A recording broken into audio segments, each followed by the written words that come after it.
Hello guys, welcome back to my channel. So in case you are new here, I'm Esther Kato. Thank you so much for watching my video, and if this is not your first time, thank you so much for your support. So as you can see from today's title, we're going to talk a little brief, a little short summary, let me say a summary of the book of Esther. As you can see, my name is Esther. So the book of Esther is one of my favorite books in the Bible. So let me just give you a summary of the story of the book of Esther. So Esther is an orphan, and she was brought in by her uncle Mordecai to take care of her. So in the other scene, there's this king and his wife. There was a big huge banquet, and they were feasting. So the king requested for his wife Vashti to come and display her beauty. He was proud of her, but the woman was like, nah, I ain't gonna do that. So she rejected the king. So the people who were around the king spoke to him that he has to discipline this woman, else their wives will also be disrespectful to them.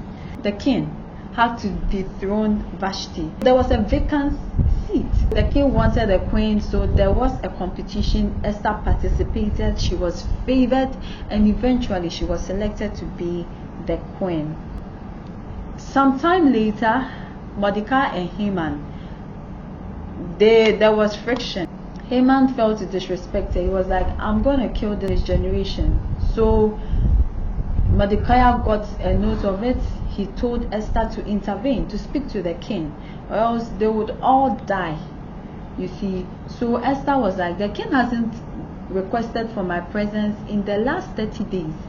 And during that time, if the king hasn't requested for you and you appear in his court, you are sentenced to death unless he stretches out his scepter to exempt you from that punishment.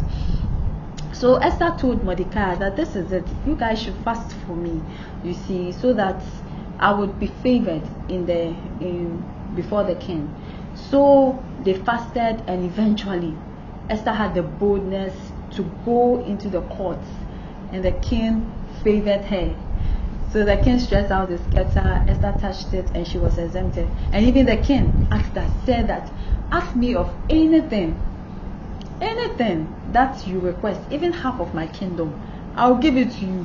Some of you, would you have received it? You would have received it. Esther didn't. She didn't. So she was like, oh king, I want to invite you and Haman to a banquet. So Haman was like, hey, I'm the only one who has been invited by the queen and the king to a banquet. He told his wife, he told his family, I'm special, The king asked her, Esther, what is it? Tell me, what is going on? What do you want? Even if the half of the kingdom that you request, I'll give it to you. Esther was like, oh, I just have another request. I want to set up a second banquet, and I want you to come with Haman. They came to this banquet. Honestly, when it got to the second time, I was like, what if it were me? Like the way we are so harsh, this microwave generation. The first time the king would have said that, have the kingdom, I'll be like, king, Haman wants to kill me, let's go and execute him. But I was like, why didn't Esther just, tell the king what was going on? But I felt in my spirit that sometimes we don't have to rush for God's purpose to be fulfilled in our lives. God is a God of process. He is not in haste. So you shouldn't also be in haste to fulfill God's will or word that is already going to be fulfilled. So if you rush, if you are not careful, if you don't take the right steps, sometimes the promises of God will not even happen in your life because you are in haste. So this is just by the way. So the second banquet, Haman was there, and the king asked, hey, my darling Esther, I'm adding my own, subtitles. What do you want? What do you want? You can see the king wants to favor this girl. I'm so excited, don't mind me. So he wanted to favor her, and the king was like, this guy who is here, he wants to finish me. He wants to finish my generation. Even if it were for us to be sold as slaves, I would agree. But he wants to kill my generation. So the king was like, hey, who is that? And she said it was Haman. So Haman was like, oh yeah, I'm finished too, because he could see from the demeanor of the king that the king wants to execute him. You know, my wife and my friend, who is more important? So that was what happened. So the king went out to think, and when he came, he saw a position that Haman was in with his wife, and was like, you want to kill my wife, and you want to molest my wife. Oh yeah, let's go and kill this man. You see, and even there's a little backstory. So then the king also favored Mordecai, because Mordecai had he had exposed a conspiracy to execute the king, but the king hadn't blessed him yet. He hadn't appreciated him for what he had done.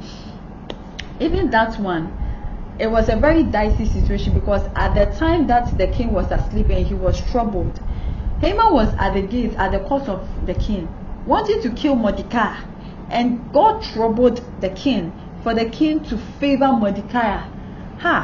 God's timing is always the best. So this is what happened, and even the king was like, tell me, if I want to favor someone, how would you do it? And Haman gave extravagant, things you should do, not thinking it was him, no, it was his enemy. How painful would that be?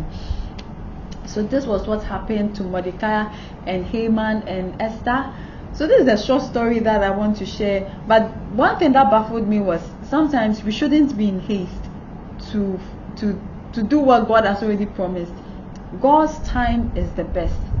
If you are in haste, if you are in a hurry for God to fulfill his purpose, pray for patience, pray for endurance, pray for long suffering. God's timing is always the best, and the amazing thing is that when he does it, he doesn't do it in slow motion. He does it in an amazing, glorious way that you eternally be grateful that you waited for that time. So there is always a seed time, there is always a harvest time, and there is a process that you have to go through, and in that process, do your best to always pass the test that God presents you, and don't be in a haste, and don't disobey God because you've waited for so long in your mind. So this is what I wanted to share with the Book of Esther. Maybe I'll be reading some of the books and just give you a scenario on how I see this book in the Bible. Let me know if you are interested in it. I hope your day will be amazing. You'll be excited for good news, and I pray that God surprises you with your heart desires, and may his will in our lives be done. So this is it. Kindly like, subscribe, share my videos, share to everyone. And so don't forget, people who are amazing help others to be amazing. Thank you.